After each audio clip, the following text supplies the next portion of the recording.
এনেদৰে ভাতকেৰেলা আপোনালোকে খাই পাইছেনে বাৰু? যদি পোৱা নাই আহকচোন ভিডিঅ'টোৰ মাজলৈকে।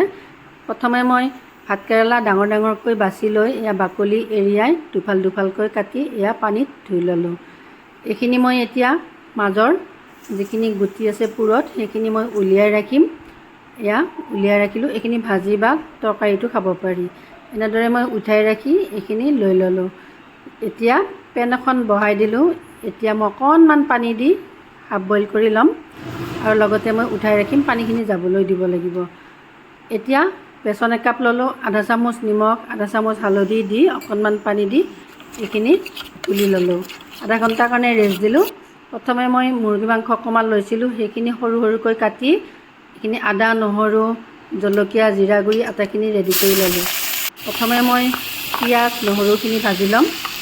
এতিয়া এইখিনি ভাজি লোৱাৰ পিছত সৰু সৰুকৈ কাটি ৰখা মুৰ্গী মাংসখিনি ইয়াতে ঢালি দিলোঁ। এইখিনি অকণমান ভাজি লোৱাৰ পিছতে মই অকণমান মছলা দিম। প্ৰথমে নিমখ, হালধি, অকণমান জিৰা গুড়ি, চব গুড়ি, জালুকৰ গুড়ি আৰু অকণমান মিট মছলা দি এনেদৰে ভাজি ৰাখিব পাৰি। লগতে অকণমান ধনিয়াও দিব পাৰি। আজি মোৰ ধনিয়া নাই, গতিকে এইখিনি মছলা দিয়ে ভালদৰে ভাজি ৰাখি এতিয়া উঠাই ৰাখিম। এখন ডিছত মই এনেদৰে উঠাই ৰাখিলোঁ। এইখিনি হৈ গ'ল। এতিয়া ষ্টাফিঙৰ কাৰণে মই ৰেডি কৰিলোঁ।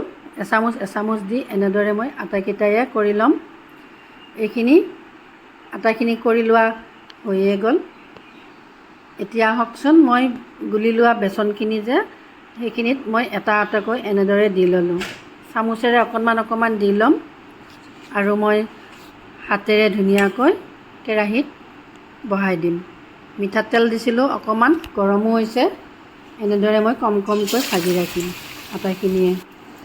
এয়া দুটা বা তিনিটাকৈ ভাজি ৰাখিম, বেছি নিদিওঁ। এইখিনি মই ওলোটাই পালোটাই দি দিম। এনেদৰে ওলোটাই পালোটাই দিয়াৰ পিছত হৈয়ে গ'ল, উঠাই ৰাখিলোঁ। এনেদৰে মই আটাইখিনি ভাজি লোৱা হৈয়ে গ'ল। পিঁয়াজ আৰু পদিনাৰ পাতেৰে সজালোঁ। সঁচাকৈয়ে দেখিবলৈও বা খাবলৈও খুব ভাল হৈছিলে। এনেদৰে আপোনালোকে যদি খোৱা নাই এবাৰ ট্ৰাই কৰিব। ভিডিঅ'টো ভাল লাগিলে শ্বেয়াৰ কৰিব। নতুনকৈ চাই থকাসকলে ছাবস্ক্ৰাইব কৰি দিবচোন।